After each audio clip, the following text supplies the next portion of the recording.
webinar nasional dengan tema perpustakaan dan kepustakawanan, tantangan dan strategi menuju era Society 5.0 ini, kerjasama Fakultas Adab UIN Raden Intan Lampung dengan Ikatan Sarjana Ilmu Perpustakaan dan Informasi Indonesia, Bapak Ibu dan rekan-rekan peserta webinar nasional. Narasumber yang ketiga, Bapak Dr. Wiji Suwarno, SPDI SIPM HUM. Beliau adalah Presiden Ikatan Sarjana Ilmu Perpustakaan dan Informasi Indonesia dan juga Kepala Perpustakaan IAIN Salatiga. Beliau akan sharing menakar kesiapan sarjana ilmu perpustakaan dalam menghadapi Society 5.0. Jadi siapkah kita, para dosen, pustakawan, sarjana ilmu perpustakaan, mahasiswa prodi ilmu perpustakaan, pemerhati perpustakaan dalam menghadapi era Society 5.0. Untuk mempersingkat waktu, kami persilahkan Bapak Dr. Wiji Suwarno, SPDI SIPM HUM. Saya biasa memanggil beliau juga Mas Wiji. Tafadhol, Bapak Dr. Wiji Suwarno, SPDI SIPM HUM. Mas Wiji. Setelah baik, saya mulai. Assalamualaikum warahmatullahi wabarakatuh.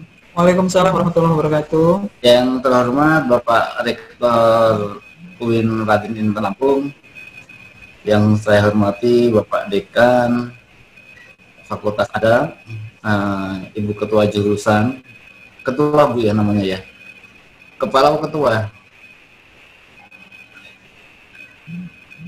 ya Ibu Eni Ketua Jurusan Prodi Ilmu Perpustakaan UIN Raden Intan. Yang saya hormati Bapak Ibu peserta, terutama narasumber dulu Bapak Arut Cahyono, Pak Imam, yang saya hormati juga Pak Triyono, Ketua IPI Daerah Lampung, juga Ketua IPI yang lain, juga teman-teman seperjuangan, Bapak Ibu semuanya peserta webinar siang hari ini, yang saya hormati, saya banggakan. Selamat ketemu kembali. Salam kenal bagi yang belum kenal. Saya tidak terkenal, tapi saya mengenalkan diri. Bu Eni ya. Share screen-nya dari sana aja deh. Dari sini, iki apa namanya agak lambat. Ya, siap. Sambil menunggu materi di share, moderator ingin bertanya bagaimana suka duka menjadi presiden. Presiden Ikatan. Iya, bagaimana suka duka menjadi presiden. Ngobrol santai saja ya, jadi nggak usah tegang banget. Sambil panitia share materi, bagaimana suka duka menjadi presiden. Baru Ikatan Sarjana Ilmu Perpustakaan dan Informasi Indonesia. Iya, sukanya itu dulu saya bareng dilatih dengan Pak Jokowi kan, sama-sama tahun 2020. Dukanya yang satu Presiden Republik Indonesia dilantik ya kan, yang satu Presiden ISIP. Iya, itu bareng itu. Cuma kalau dia banyak menterinya saya nggak ada, itu kan dukanya. Ya, siap Mas Cigi, materi sudah di-share. Iya, mungkin kalau ini judulnya aja, judulnya menakar kesiapan sarjana perpustakaan. Kurang itu ya, kemana itu? Menyongsong era Society 5.0. Ini yang disampaikan oleh panitia seperti itu. Tapi kita bisa lihat di sini. Kita pahami bahwa setiap prodi ilmu perpustakaan informasi itu saya tulis IP dan I begitu. Yeah. Untuk memproduksi alumni ini setiap tahunnya ada. Nah ini perlu kita sikapi juga. Banyak alumni yang dilahirkan, banyak alumni yang dihasilkan, tapi kemudian mau ditempatkan di mana, atau dia mau taruh di mana, apakah dia akan liar mencari pekerjaannya sendiri atau malah disediakan lapangan kerja.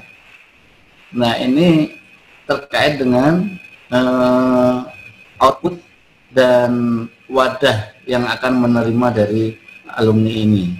Kalau sekarang ini kan dari data yang saya punya itu ada sekitar 246.000 perpustakaan di Indonesia itu, termasuk perguruan sekolah, perguruan tinggi, itu baru sekitar 30-40%-nya yang terisi adalah pustakawan. Artinya memang setiap instansi penyelenggara pendidikan itu memang wajib ada perpustakaan dan perpustakaan yang dikelola oleh pustakawan. Nah, di sana ada problem yang mengelola itu tidak semua penyelenggara pendidikan itu pustakawan pustakaannya. Ada yang guru, ada yang tenaga administrasi, ada yang tenaga kontrak begitu. Nah, sebenarnya salah satu sisi baiknya itu terbuka sekali lapangan kerja untuk alumni ilmu perpustakaan ketika nanti dia sudah menyelesaikan studinya. Karena masih sekitar apa ya, berapa ratus ribu peluang kerja itu di sana. Kalau ditutup dengan jangka waktu 5 tahun, saya kira itu masih longgar. Kemudian lulusan IP dan I atau ilmu perpustakaan dan informasi ini belum mempunyai branding yang kuat. Ini menjadi PR dari prodi ilmu penyelenggara ilmu perpustakaan dan informasi ini. Untuk membuat branding agar alumninya itu mempunyai kekhasan begitu keluar itu sudah ditangkap oleh dunia kerja. Ya, memang sih pada saat kuliah itu pertanyaannya bukan saya mau kerja apa, tapi sejauh mana bisa menekuni keilmuan yang diambil itu. Karena orang yang tekun itu hasilnya juga nanti insya Allah luar biasa. Maka itu pertanyaan bagi teman-teman mahasiswa itu jangan bertanya saya kerja di mana, tapi bertanyalah saya ini harus bisa menguasai apa ketika kuliah di ilmu perpustakaan dan informasi ini. Kalau kita bisa menekuni itu saya kira akan membuat kekhasan untuk para alumni itu, minimal untuk branding diri. Seperti itu. Jadi kalau alumni ini sudah mempunyai brand yang kuat, atau minimal individu itu mempunyai brand yang kuat, saya ini sebagai apa, saya ini begitu, keluar ini dilihat orang itu sebagai apa, itu saya kira itu akan mudah untuk mencari pekerjaan kalau urusannya adalah pekerjaan. Semacam orang penyanyi itu begitu kita bersuara, oh ini suaranya siapa gitu, kita tahu karena punya kekhasan.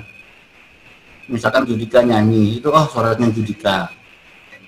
Siapa lagi yang nyanyi, Bu Eni, banyak Amalia nyanyi gitu, ini suara siapa gitu kan, berarti kan belum punya khas. Tapi kalau udah Bantoro yang punya suaranya Bu Eni itu tahu. Mahasiswa Unat dan Patah tahu ya, khas ya suaranya Bu Eni ya, begitu belum masuk kelas suara sepatunya udah ketahuan, oh suara Bu Eni masuk kelas.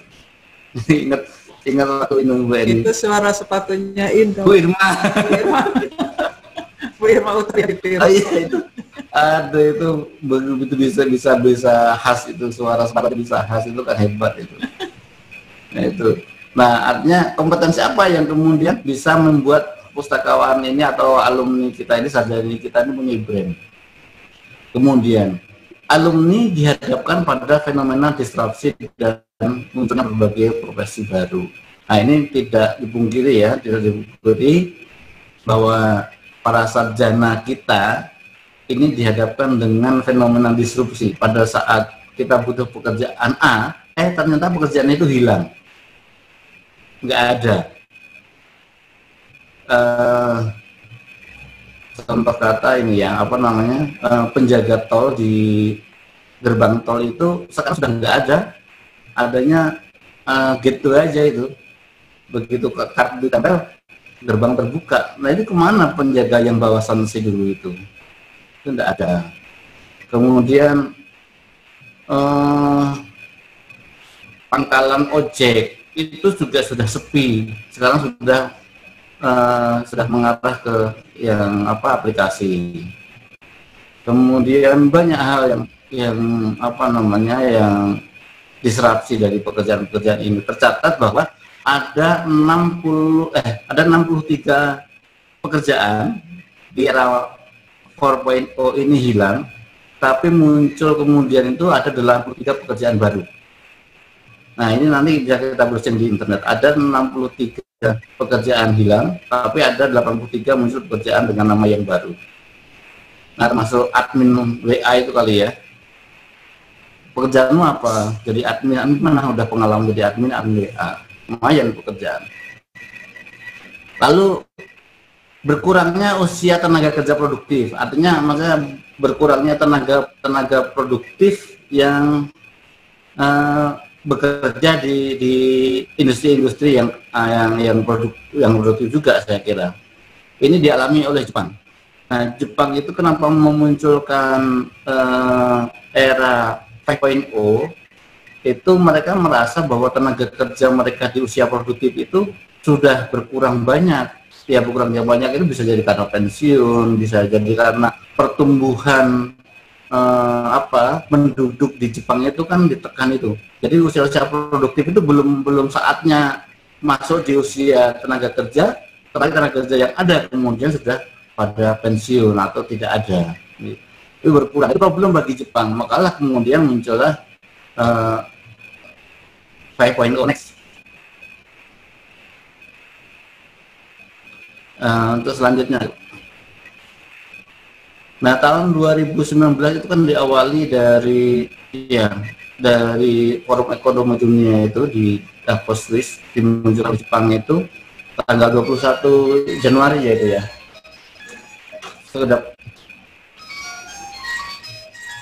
Nah, itu muncullah istilah Society 5.0, di mana ciri-cirinya mirip dengan generasi 4.0, tetapi pergeserannya adalah pada kalau 5.0 itu teknologi itu sebagai alat, kalau di 5.0 itu teknologi sebagai bagian dari hidup. Jadi ini yang kemudian nanti akan seperti disampaikan oleh Pak Nur Cahyono di depan tadi, mungkin nanti ada Grab itu tanpa awak, tanpa supirnya, ada kereta itu tanpa masinis, ada pesawat itu tanpa pilot. Itu bisa jadi, karena begitu yang ditampilkan di videonya Pak Imam juga tadi, itu untuk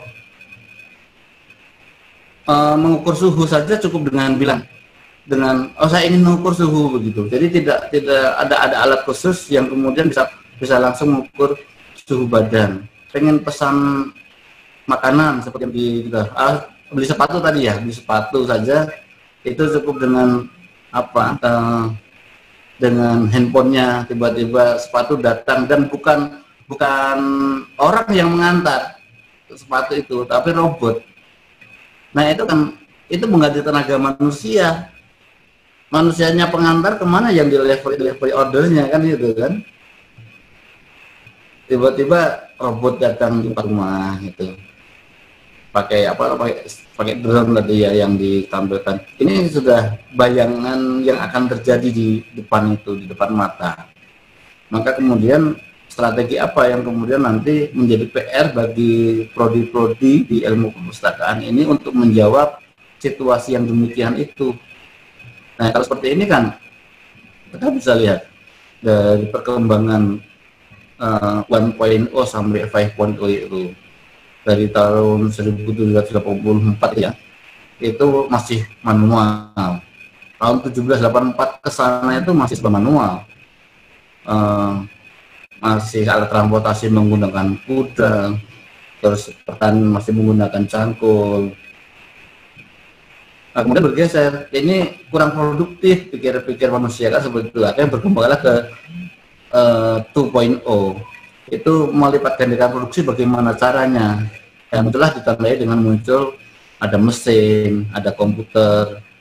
Nah, tapi ternyata begitu itu ada, memang iya produksi menjadi berlipat ganda.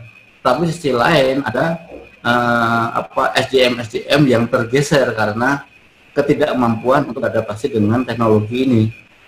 Di 3.0 sama, muncul internet. Dulu hanya komputer sebagai tempat sebagai alat kerja. Sekarang internet itu sudah menjadi supporting dari pekerjaan manusia sehari-hari. Bahkan kita kalau ketinggalan HP saja sekarang ini sudah seperti ketinggalan suami, kayak belanja gitu ya, Mbak ini ya kira-kira ya. Atau ketinggalan dompet. Bingung. Kalau ketinggalan suami sih malah nggak apa-apa gitu kan, tapi kalau udah ketinggalan dompet gitu berat. Apalagi dengan HP sekarang ini malah galaunya luar biasa. Dan kemudian belum di 4.0 itu perkembangannya dari internet ke digital. Jadi internet masih, kemudian sumber-sumber informasinya itu sudah dalam bentuk digital, source-nya sudah dalam bentuk digital. Muncullah itu Internet of Things di poin 4.0 ini saja. Ini sudah perkembangannya luar biasa. Yang kita baru belajar sedikit sudah muncul perkembangan lain. Kita baru belajar mintanya, baru belajar Internet of Things, tiba-tiba muncul big data, tiba-tiba muncul artificial intelligence. Ini apa ini? Ini aja belum matang, tiba-tiba muncul hal baru yang harus kita tahu gitu kan. Ya, itulah perubahan, itulah hal yang abadi di dunia ini kan hanya perubahan. Kalau selainnya itu nggak ada yang abadi. Maka itu kesiapan mental, kesiapan kompetensi untuk menghadapi hal yang demikian ini yang diperlukan. Memang susah, memang sulit. Tapi bagaimana caranya sih orang akan bisa tetap eksis dengan perubahan-perubahan sehingga kita tidak tergilas. Bolehlah kita ikut arus tapi tidak hanyut, kan gitu kan. Kalau melawan arus pasti hanyut. Perkembangan zaman teknologi informasi ini seperti halnya air bah. Deras, menghanyutkan. Siapa yang tidak bisa mengikuti perkembangan itu ya siap-siap tergilas. Maka disrupsi ini menjadi ancaman sebenarnya bagi pekerjaan-pekerjaan yang ketika kompetensi ini tidak diasah, tidak digali gitu. Nah, para mahasiswa saya kira ini penting untuk memahami motivasi ini, karena bagi kita 1.0, 2.0, 3.0, sampai 5.0 itu adalah stimulan saja, stimulus supaya kita ini bergerak. Coba kalau perkembangan itu tidak ada, saya kira juga kita akan rasa puas, tidak lagi berusaha untuk lebih maju gitu. Tapi sisi lain ketika kita ini pasif, ya perkembangan ini menjadi ancaman. Next, di 5.0, di 5.0 itu ini dunia belum memasuki itu, belum masuki semuanya, itu belum masuki di 5.0, artinya baru sebagian saja yang mencanangkan terus sama Jepang yang 5.0 itu. Kalau di Indonesia masihlah kita ini masih berjalan di 3.0 dan antara 3.0 dan 4.0 di Indonesia ini, termasuk fasilitas perpustakaan ini kan masih jauh dibandingkan dengan miliknya Australia, miliknya Amerika, Kanada, Cina. Itu saja fasilitas yang ada di perpustakaan kita masih jauh tertinggal. Di Australia itu sudah ada peminjaman mandiri menggunakan touchscreen, kemudian bukunya muncul sendiri seperti di ATM itu, dan kita belum ada itu.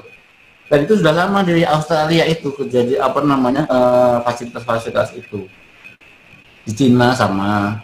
Jadi menjam itu cukup tempelkan kartu perpustakaan, kemudian pilihan menu buku mana yang akan dipinjam itu tinggal touch screen saja. Kayak kita di warteg itu, ya Mbak ini. Di warteg itu kan kalau kita mau beli jajan warteg kan tinggal touch screen di kacanya pelayan itu kan. Muncul, jangan-jangan touchscreen. Wah, kita suka makan di warteg. Enggak, jangan-jangan touchscreen inspirasi dari situ gitu loh. Tahu mau ditunjuk itu muncul di sendiri gitu kan. Toge muncul sendiri gitu. Jangan-jangan itu. Nah, saya ingin melihat kembali ke jurusan ilmu perpustakaan. Di Indonesia itu ada 48 prodi ilmu perpustakaan. Artinya 48 perguruan tinggi membuka jurusan ilmu perpustakaan. Ini sebenarnya kalau secara produsen dari SDM, saya kira ini sudah cukup mewakili kebutuhan di Indonesia. dengan 48 itu kalau rata-rata satu tahunnya itu mengeluarkan 100 orang saja atau 50 orang saja, itu kan sudah sekitar berapa ribu kan SDM atau alumni yang dilahirkan dari prodi ilmu perpustakaan ini. Dari 48 itu ada 23 fakultas yang menaungi. Nah, ada 23 fakultas yang menaungi dengan berbagai namanya, kan? Ada di Fakultas Adab, ada di Fakultas Usuluddin, ada di Fakultas Ilmu Komunikasi, Vokasi, ada di PAI, ada 23 dari 48 ini. Kalau melihat ini, sebenarnya pendekatan yang saya sampaikan adalah ilmu perpustakaan ini sebenarnya multidisiplin. Ilmu perpustakaan itu bisa diterima di banyak tempat, di berbagai disiplin ilmu, bisa didekati dengan berbagai disiplin ilmu, artinya itu fleksibel.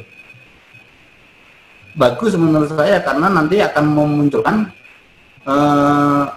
ilmu atau lulusan-lulusan yang punya karakter. Oh, ini karakternya teknologi, ini karakternya psikolog, ini karakternya komunikasi. Jadi yang butuh pustakawan yang ahli di bidang komunikasi, carilah di Unpad misalnya. Kalau butuh pustakawan yang ahli di bidang administrasi, carilah di UB. Kalau butuh pustakawan yang ahli di bidang teknologi, carilah di YARSI, di fakultas yang penyelenggara ilmu perpustakaan di fakultas teknik kan gitu. Ahli komputer di IPB, sains dan teknologi, dan banyak lagi. Kalau butuh pustakawan yang akhlaknya baik, nah itu ada di Unpad dan Intan, di prodi-prodi yang ada di bawah Kemenag. Insya Allah selain ilmu pustakaannya dapat, ilmu agamanya juga dapat, gitu kan Mbak ini ya. Makanya kuliahlah di Unpad dan Intan. Prodinya, ketua prodinya ada Bu Eni Amaliah namanya. Itu baik hati dan tidak sombong. Nah, ya. Nah, kalau di luar negeri, ini saya membaca bukunya Richard Rubin itu, di luar negeri itu dia tidak menamakan sebagai departemen, tapi menamakan sebagai school. School of Information Science and Policy, School of Library and Information Studies, School of Library and Information Science, School of Information Studies, School of Information. Artinya seperti yang di UGM itu dia menamakan itu sebagai sekolah pascasarjana untuk jurusan apa begitu. Nah, itu yang di luar negeri seperti itu. Yang menyadari bahwa menurut Rubin itu banyak hal teknis yang masih perlu dikerjakan oleh para pengambil jurusan ilmu perpustakaan ini. Karena kalau dinamakan sekolah, nanti kurikulumnya itu lebih pada pendidikannya. Next, itu kan beda ya dengan yang di kita ya. Nah, bagaimana kalau yang dikehendaki UNESCO? Kalau kita mengadopsi bahwa ilmu perpustakaan dan informasi ini mengadopsi ke sini, maka alumni yang kita punya itu harus memiliki tujuan. Atau ya ini belajar itu untuk pengetahuan, belajar itu untuk mempraktekkan, belajar itu untuk menjadi sesuatu. Begitu kita menjadi alumni ini ya sudah menjadi sesuatu dong, gitu kan? Sudah punya karakter, sudah mempunyai kompetensi yang siap pakai. Jangan siap pakainya menikah itu nanti aja. Buatnya begitu keluar nikah itu siap pakai. Kita sampai sekarang masih siap pakai. Lalu learning to live together. Jadi memang belajar ini ada unsur atau ada aspek sosialnya di situ. Jadi belajar itu untuk bermasyarakat, hidup bersama, saling menghargai. Itu. Pustakawan saya kira lengkap ini, semuanya sudah ada. Tinggal bagaimana mengasah ini menjadi sesuatu gitu. Begitu keluar dari alumni itu mempunyai sesuatu, aku ini sesuatu gitu. Next. Ya, kita melihat ada pergeseran konteks di sini ya. Jadi masyarakat atau dunia industri, nah dunia industri ini termasuk institusi-institusi yang membutuhkan para pustakawan. Jadi perpustakaan termasuk dalam hal ini dalam konteksnya adalah dunia industri, di mana masyarakat dan dunia industri dihadapkan dengan globalisasi, digitalisasi, kemudian pasar bebas. Yang ini semua harus dijawab oleh SDM yang memerlukan kompetensi atau pengetahuan, yang mempunyai pengetahuan atau kompetensi yang sesuai dengan kebutuhan pasar. Siapa kalau kompetensi yang menjawab? Ya prodi. Prodi ini yang mencetak SDM. Nah, prodi ini diminta atau dituntut untuk bisa secara kritis mensikapi atau melihat pasar di luar sana. Kira-kira pasar di luar sana kebutuhannya apa? Prodi ini harus mengemas kurikulum yang nanti mengarahkan mahasiswa itu untuk bisa kompeten sesuai dengan kebutuhan pasar. Jadi tidak melihat masa lalu bolehlah dilihat ya, tapi masa depan itu lebih penting begitu. Jadi melihat di sana, oh kebutuhan pasar apa? Prodi segera melihat itu kemudian mengemas dalam kurikulumnya. Nah ini, nah repotnya memang kita ini untuk update kurikulum itu kan 4 tahun sekali kira-kira begitu ya Bu Eni ya. Nah, dalam waktu 4 tahun ini prodi itu punya kewajiban untuk melihat kebutuhan di dunia sana, di dunia luar.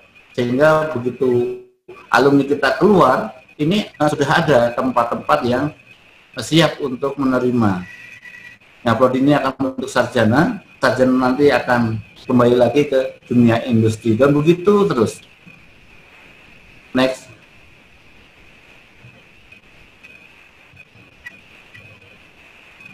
Nah, coba kita lihat sekarang ini di zaman era Android, era digital. Kira-kira profesi apa sih yang dibutuhkan di era 5.0 nanti?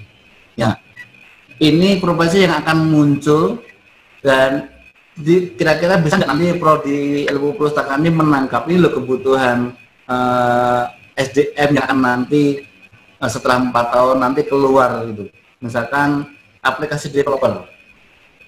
Sekarang aplikasi dibutuhkan di mana-mana. Gojek aja sudah menggunakan aplikasi, kemudian Grab taksi aja menggunakan aplikasi, makanan sudah menggunakan aplikasi, sekolah aja loh sudah menggunakan aplikasi. Artinya nanti akan banyak aplikasi-aplikasi yang akan menyesuaikan dengan konteks sosial. Konteks kebutuhan sosial itu apa? Nanti akan dibuat dan ini akan berkembang begitu terus. Ini prediksi akan begitu. Karena begitu melihat beberapa aplikasi yang sudah mapan itu muncul aplikasi lain, muncul aplikasi lain. Nah, kemampuan atau kompetensi menjadi developer aplikasi ini saya kira perlu ditangkap. Kemudian menjadi content creator. Saya kira kita bisa menangkap ya sekarang banyak bagaimana perpustakaan ini bisa dipromosikan secara masif. Tentu dengan konten-konten yang menarik. Orang sekarang TikTok apa sih lagi yang menjadi kita apa? TikTok itu kan konten YouTube. Itu mereka bisa membranding diri, mempromosikan diri sehingga terkenal hanya dengan melakukan konten-konten begitu, membuat konten-konten. Di Jogja ada pengamen menjadi terkenal, itu kan konten yang kreatif gitu kan. Nah, perpustakaan pun dituntut pustakawan bisa membuat konten-konten kreatif yang bisa mempromosikan diri dan perpustakaannya melalui IG lah, melalui TikTok lah, boleh lah itu. Dan nanti ini menjadi lapangan kerja itu Bu Eni, menjadi lapangan kerja yang diprediksi akan muncul dan diperlukan. Kemudian search engine optimization, yang ini penelusuran itu penting. Tidak semua orang mempunyai strategi penelusuran yang baik. Nah, ketika ini dipelajari, ketika ini ada ilmunya, nanti dia akan keluar menjadi orang yang spesialis untuk search engine. Kemudian web developer. Sekarang bermain di rumah-rumah web itu sudah biasa. Perpustakaan yang sekarang nggak punya web itu belum luar biasa. Sekarang perpustakaan wajib punya web untuk 5 menit lagi ya Mas Budi. Ya cukup, insya Allah cukup 5 menit. 5 menit lagi. Siap. Kemudian sosial media spesialis ya, artinya IG, ada Instagram, Facebook, WhatsApp. Ini kalau dikelola secara profesional, saya kira ini juga akan menjadi sebuah lapangan pekerjaan yang itu bisa memberikan apa ya istilahnya, bola kesejahteraan bagi pelakunya, bagi aktornya. Maka sosial media spesialis ini kemungkinan sangat dibutuhkan nanti di era 5.0. Nah ini librarian have to do now, ya. Librarian harus tahu dan juga harus melakukan ini. Minimal jadi admin WA dulu lah, yang saya bilang tadi ya kan, udah pengalaman itu. Mbak ini berapa tahun jadi admin WA? Next. Ya, next.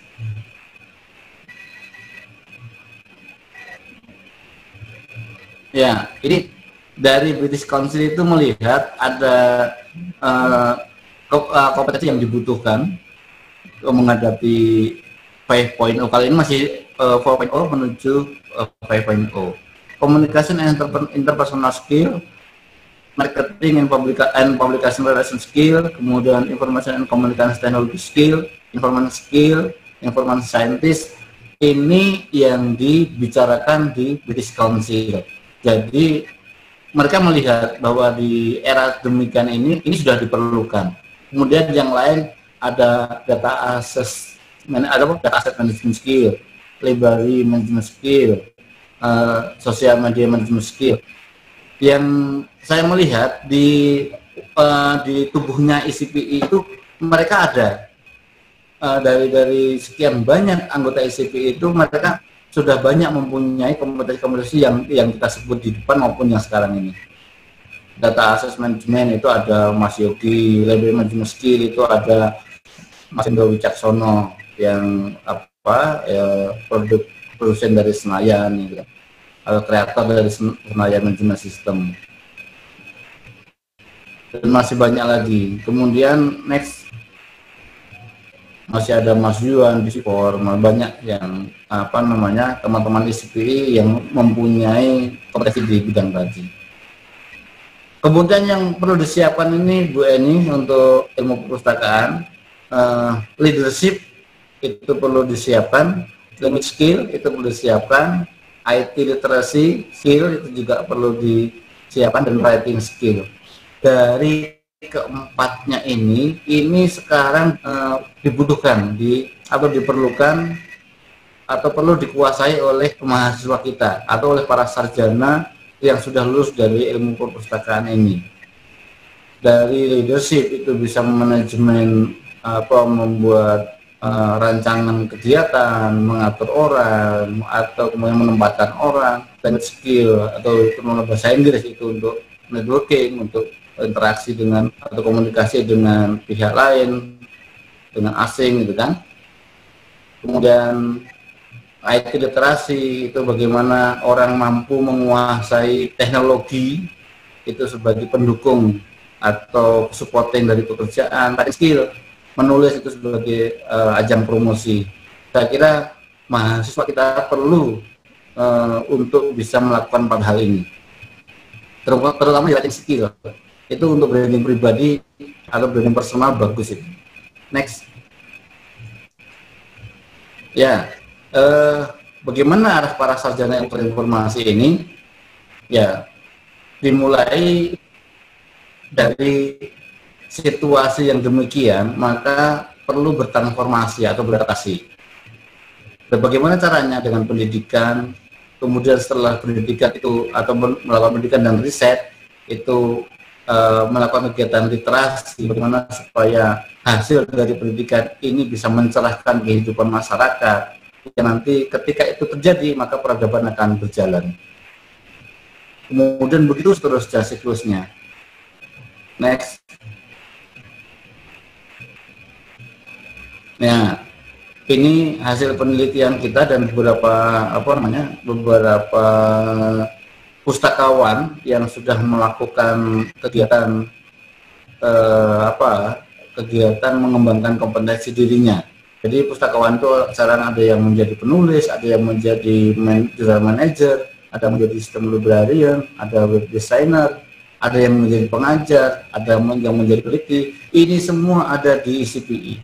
Ini semua ada di Ikatan Sarjana Perpustakaan dan Informasi Indonesia, yang anggotanya siapa? Kita semua adalah anggota ini. Saya kira itu. Next. Kesimpulannya, bahwa alumni jurusan Ilmu Perpustakaan dan Informasi ini sebenarnya sudah punya kekhasan, cuma perlu di blow up lagi.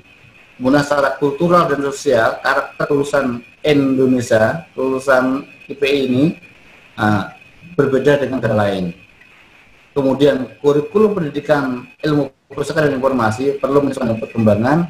Dan yang keempat, bahwa Society 5.0 adalah stimulan untuk perkembangan. Saya kira itu kurang lebihnya. Mohon maaf Bu Eni, nanti kita eksplor lagi di tanya jawab dan diskusi kita secara santai saja ya. Ya, sambil makan siang. Betul.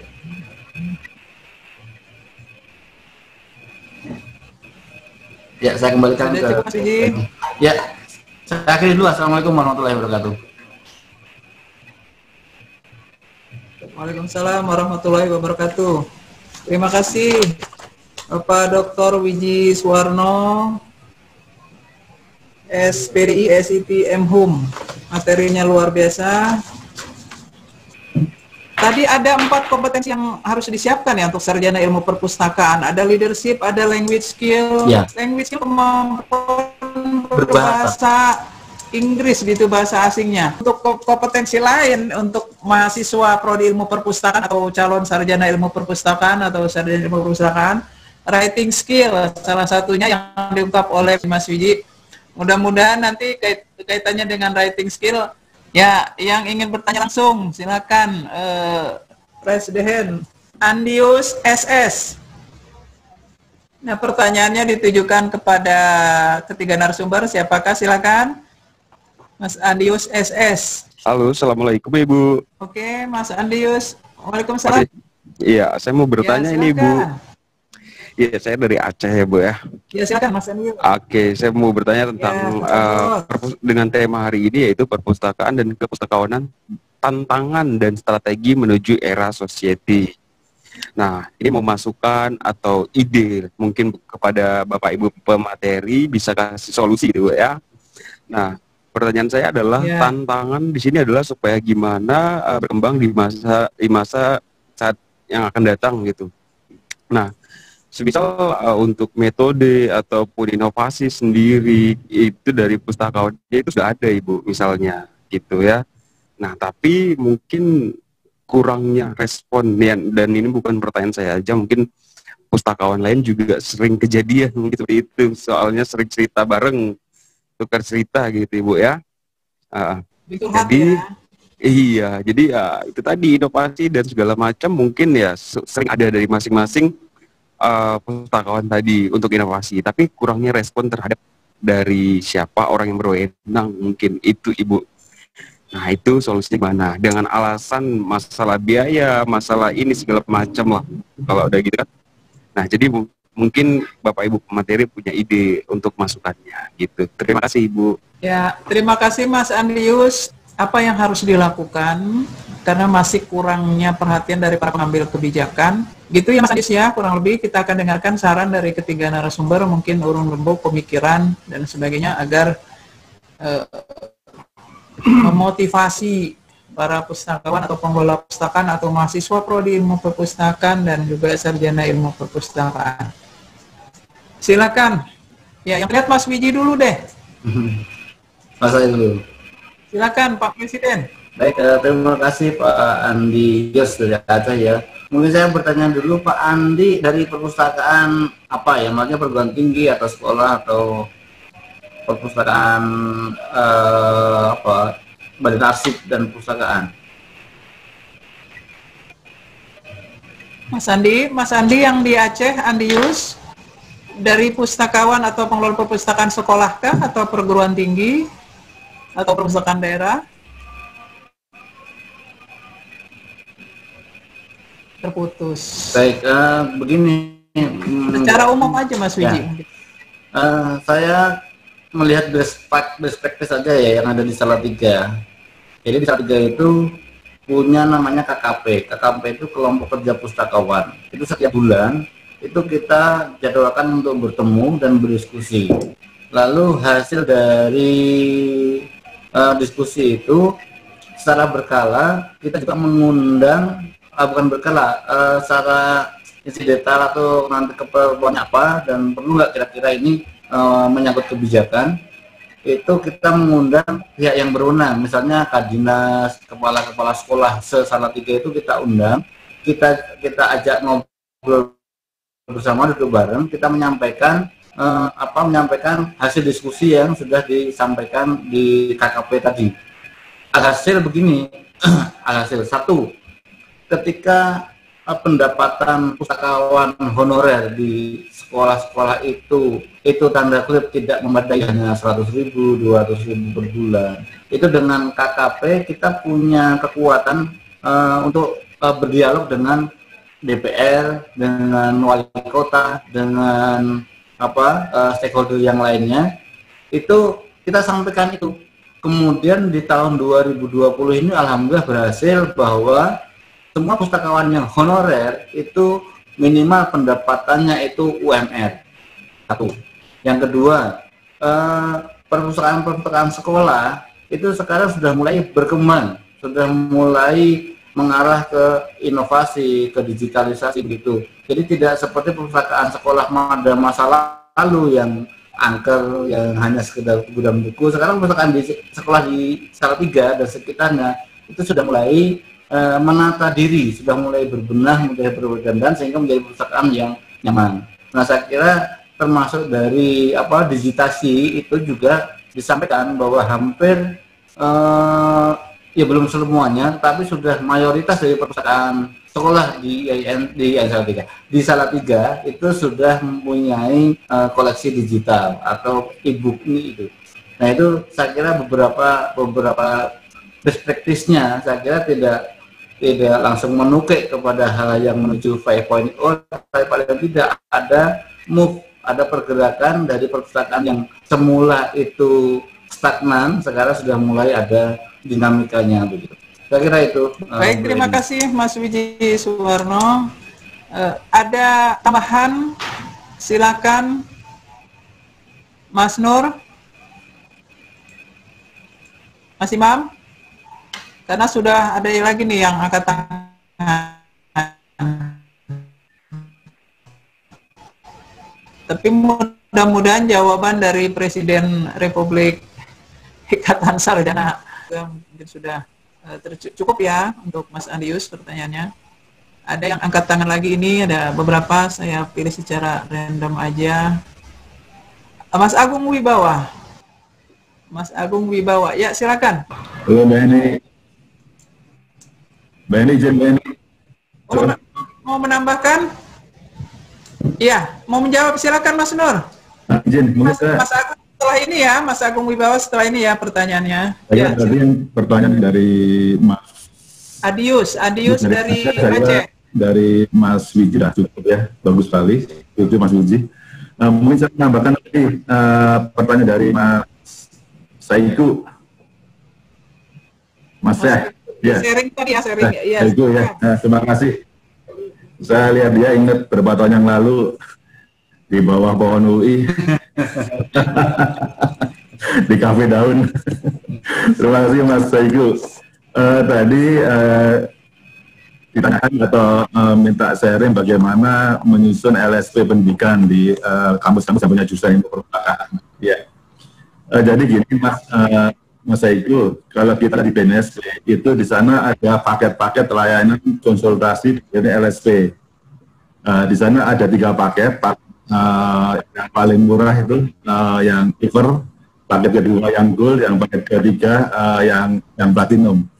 Dari paket ini sebenarnya yang disiapkan di dalam layanan konsultasi itu tentunya persyaratan LSP itu apa saja ya, dan juga cara pembuatan SKNI ya, standar kerja kompetensi Indonesia bidang perpustakaan, itu juga masih diikuti, dan juga persyaratan lain seperti manajemen mutunya, ya, persyaratan sertifikasinya, dan juga beberapa persyaratan lain lagi yang memang ditetapkan oleh BNSP tadi.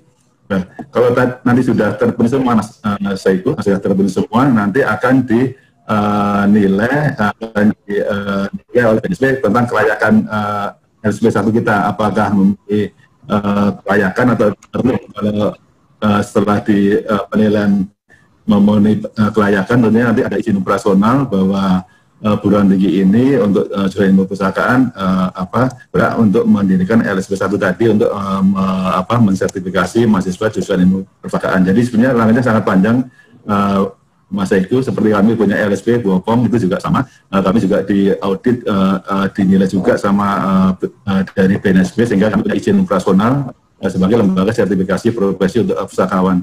Jadi seperti itu, Mas Saugi. Jadi silakan buka aja di webnya BNSP, di sana ada 3 paket, masing-masing harganya beda nih di konsultasinya. Ya, terima kasih, Mas. Ya, terima kasih, Mas. Mohon izin. Mohon izin, Bu Eni. Ya. Saya baru dibuka ini unmute-nya. Tadi saya di unmute, jadi di mute terus, jadi saya nggak bisa jawab karena saya keluar tadi. Jadi pas masuk. Ya, silakan melengkapi ya jawabannya, Mas Imam, silakan. Ya. Oke, baik. Ada 2 hal. Yang pertama, saya menambahkan Pak Nur Cahyono barusan. Yang bukan pertanyaan sih, tadi sharingnya Pak Sauki.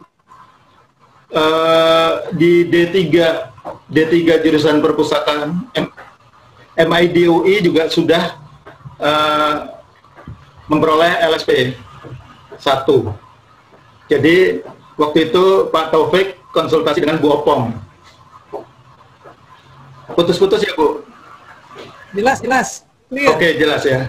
Baik. Jadi nanti mungkin Pak Sauki bisa dari tahap awal dengan Bu Opong diskusi. Itu yang pertama. Yang kedua, yang menjawab yang dari Aceh tadi. Cuman sayang terputus ya. Tadi belum ketahuan apakah perguruan tinggi, dinas, ataupun sekolah. Dugaan saya sih antara dinas atau sekolah. Mas Imam, sekolah ya. Sekolah, baik. Apalagi sekolah itu memang kalau dari sisi pustakawan sekolah masih banyak yang harus diperjuangkan, terutama sekolah negeri dan swasta yang dalam tanda kutip memang masih berjuang untuk operasionalnya ya. Kalau yang negeri yang bagus-bagus ataupun swasta yang sekolah internasional, apalagi ya sekolah nasional plus, biasanya mereka sudah memiliki standar job desk maupun remunerasi yang sendiri. Jadi intinya adalah apapun jenis perpustakaannya, salah satu poin utama dukungan pimpinan itu adalah satu keharusan. Jadi terkadang pola pendekatan terhadap pimpinan itu berbeda-beda ya Bapak Ibu. Mungkin tadi Mas Andonius, siapa namanya tadi? Mas Andonius itu bisa berdiskusi, kemudian juga menyampaikan seolah-olah idenya itu dari pimpinannya. Nah, itu mungkin beda dengan yang tiba-tiba ini ada ide seperti ini, tiba-tiba tanpa ada proses sebelumnya, belum tentu langsung bisa didukung, apalagi kalau dari sebelum-sebelumnya itu komunikasinya tidak lancar. Jadi intinya komunikasi dan pendekatan kalau untuk yang dari Aceh tadi. Sekian Bu Eni, terima kasih. Terima kasih Mas Imam. Jadi ada komunikasi yang baik ya, kemudian approach pendekatannya juga harus baik ya. Betul. Tak kenal maka tak sayang. Nah, jadi harus ada pendekatan juga dengan komunikasi yang baik, pendekatan yang baik, insya Allah terjalin kerjasama yang baik, menghasilkan hal yang baik. Kita dibatasi oleh waktu, sudah memasuki zuhur, tapi mohon disingkat pertanyaannya untuk pertanyaan terakhir ya, Pak Agung Wibawa. Kami persilahkan karena sudah masuki zuhur ini, jadi sudah harus ditutup. Kami persilahkan disingkat-singkat padat. Ya, suaranya kurang terdengar.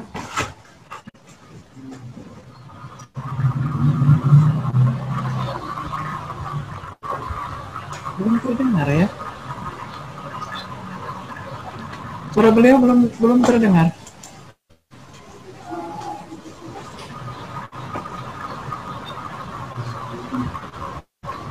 Nah, masih di ini. Coba.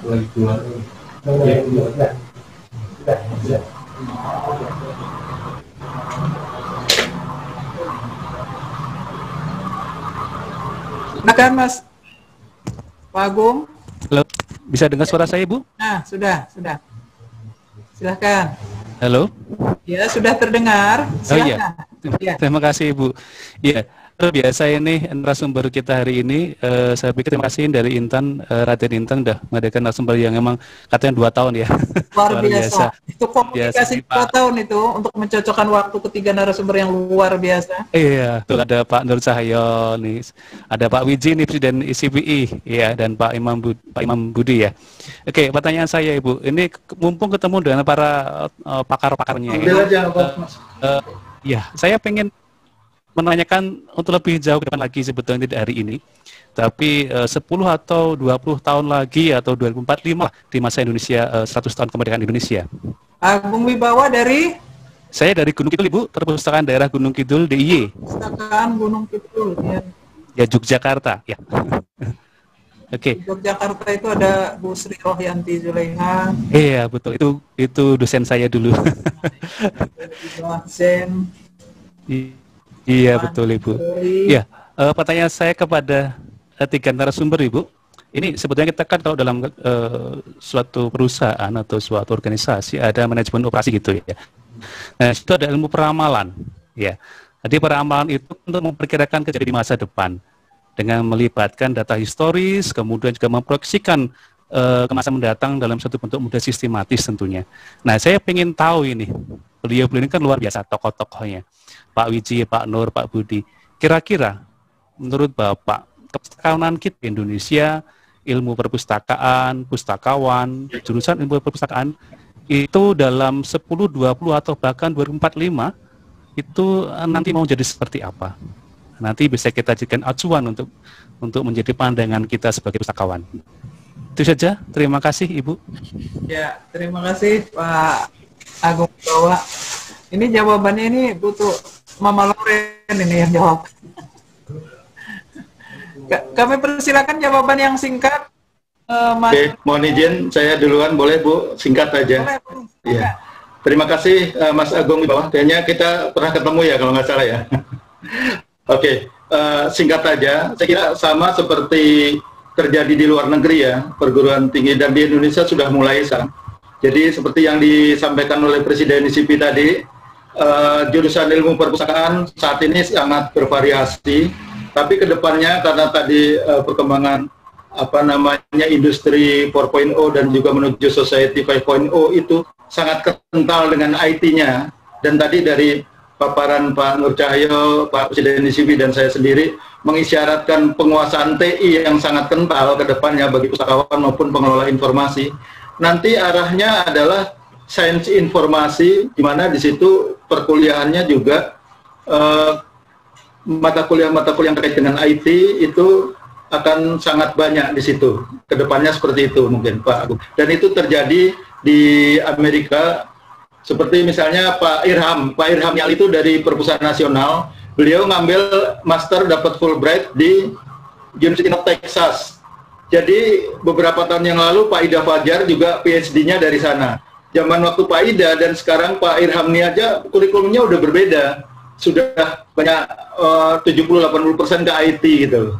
Itu seperti itu trennya. Makasih Bu Eni, makasih Pak Agung.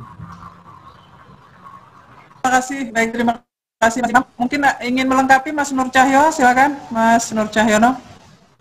Ya, terima kasih Bu Eni, mungkin saya nambahkan saja. Ya, siap. Tadi apa sampai oleh Mas Imam, saya sangat setuju sekali yang ditanyakan oleh Mas Agung Wibowo tadi. Tentunya memang harus mengarah ke sana. Apa tadi paparan saya juga kita ingin merubah dari kondisi sekarang ke kondisi yang kita harapkan. Tadi beberapa kompetensi sudah disampaikan, dan memang tadi juga saya sampaikan juga mungkin perkuliahan yang tatap muka itu nanti akan bisa runtuh kalau tidak dilengkapi dengan perkuliahan yang secara menggunakan TI yang secara online. Sehingga kompetensi teknologi informasi ini itu di kalangan masyarakat yang masih kosong, saya kira memang sangat dekat sekali dengan masyarakat kita nantinya. Jadi harapan kami tadi semua jurusan ilmu perusahaan akan menyesuaikan dengan kondisi tuntutan yang saya harapkan tadi menjadi pustakawan yang agile, pustakawan yang lincah, pustakawan yang adaptif, pustakawan yang produktif, yang inovatif. Sehingga Indonesia 2045 yang ingin menjadikan Indonesia unggul itu insya Allah bisa tercapai dari kita di dunia perpustakaan dan pustakawan. Saya kira itu Bu Rini. Terima kasih. Jadi pustakawan yang lincah, yang adaptif, yang agile ya. Ya ramah juga ya, perlu ya. Iya. Para pemustakanya nyaman gitu berlama-lama. Ya, contoh kota dari UN yang tingkat keagamannya tinggi itu ya, tadi Pak Mas Wiji sudah sampaikan ingin mencari pustakawan yang apa tadi saya lupa tuh, yang dari UIN gitu ya produksinya. Salak ya. Yang soleh itu ya. Bahkan dan melengkapi, silakan Mas Wiji, Presiden Republik. CP. Baik, terima kasih. Ini pertanyaannya bagus, melompat, tapi tidak ancang-ancang masuk Agung. Langsung. Belum ya. Saya setuju dengan yang disampaikan Pak Imam Budi, Pak Nur Cahyo, bahwa pustakawan di era ke depan itu akan kental dengan IT-nya, tetapi juga harus tetap menginjakkan bumi, saya bilang gitu. Jadi pustakawan tetap pustakawan seperti sekarang, tapi keilmuannya itu bisa mengikuti perkembangan zaman. Jadi apa yang perlu dikuasai adalah manajemen perubahan. Pustakawan itu harus mempunyai sense of change yang baik, memahami perubahan dengan baik, adaptif penting, asertif penting, sortif apalagi itu juga penting. Maka kalau pendekatannya adalah kemanusiaan, tetaplah menjadi manusia, jangan sampai menjadi robot gitu. Jadinya pustakawan dengan memiliki ilmu IT yang tinggi, kemudian dibarengi dengan keakhlakan yang baik, agama yang baik, itu jadi pustakawan tidak akan tergantikan. Nah, di mana adanya di situ? Ya tentu kurikulum itu menjadi kata kuncinya. Jadi kata kunci kesuksesan itu ada dua hal. Pertama keduniawian, yang kedua adalah ukhrawi. Gitu ya. Gitu ya Pak. Iyalah. Jadi jangan sampai kita ini malah tenggelam, malah diprediksi itu tahun 2045 pustakawan nggak ada. Bagi saya ada, tetap ada lah, gitu kan pustakawan. Karena yang menjadi gardannya ilmu pengetahuan itu siapa? Pustakawan. Kata pustaka itu, kata pustaka itu sendiri kan terdiri dari 4 hal: spiritual, kehidupan, kemudian keharmonisan, satu lagi adalah apa sih? Tasbih itu spiritual, pengetahuan. Kan ada dewi apa namanya?